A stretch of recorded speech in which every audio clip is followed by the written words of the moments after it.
mais il y a une nouvelle rumeur, du coup, qui dit que malgré Ekitike, Liverpool ne lâche pas Isaac. Même Exactement. ils continuent de mettre, donc ils parlent de 140 millions d'euros pour Isaac. À Newcastle, on veut 180. Liverpool aurait fait une offre, donc selon Fabrizio Romano, donc l'expert transfert, etc. Ils auraient placé déjà 140 millions d'euros sur Isaac. Là, enfin, en tout cas cette semaine. David, ça veut dire que Ekitike ne doit pas se réjouir trop vite parce qu'il n'est pas du tout titulaire pour l'instant à Liverpool. Hein, on a jusqu'à la fin du mercato.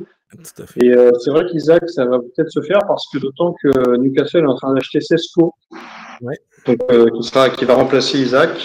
Ouais, c'est le fameux domino qu'on en parlait la dernière fois. Hein. Ouais. Sesco qui était convoité par Arsenal, mais Arsenal a pris Gyökeres finalement, donc là c'est réglé. Donc, Sesco va peut-être atterrir à Newcastle, et donc Isaac, c'est soit il part à Al Hilal en Arabie Saoudite, soit il part à Liverpool, soit il part au PSG. C'est en gros les trois options. Donc si le PSG s'énerve et met 180 millions sur la table, il ira au PSG. Si Luis Enrique dit non, je m'en fous, je vais faire une saison de plus avec Ousmane Dembélé, le PSG va lâcher l'affaire, donc il n'y aura pas de surenchère, donc ce sera l'offre de Liverpool qui sera la plus élevée.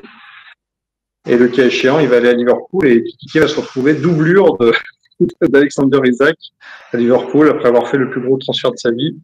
Non, mais c'est un scénario qui est très très probable.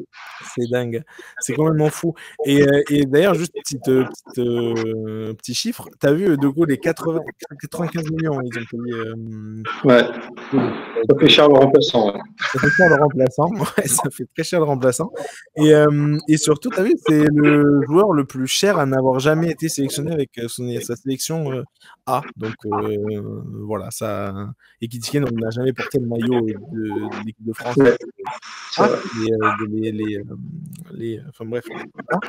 Et il a quand même été acheté pour 95 millions d'euros. Donc bref, ça montre.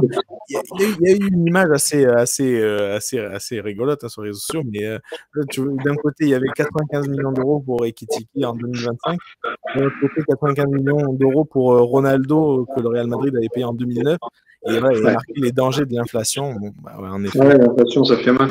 Puis en plus, Ekitike, la stat que je viens de donner sur le fait que c'est le joueur le plus cher qui a jamais été international A, s'il est amené à cirer le banc à Liverpool, c'est pas demain la veille qu'il va devenir international. C'est ça, c'est ce que j'avais. C'est clair que là, il pourra ne pas l'apporter pendant un petit moment. Même ça, la Coupe du Monde 2026, il y a des chances qu'il la regarde à la télé pour l'instant.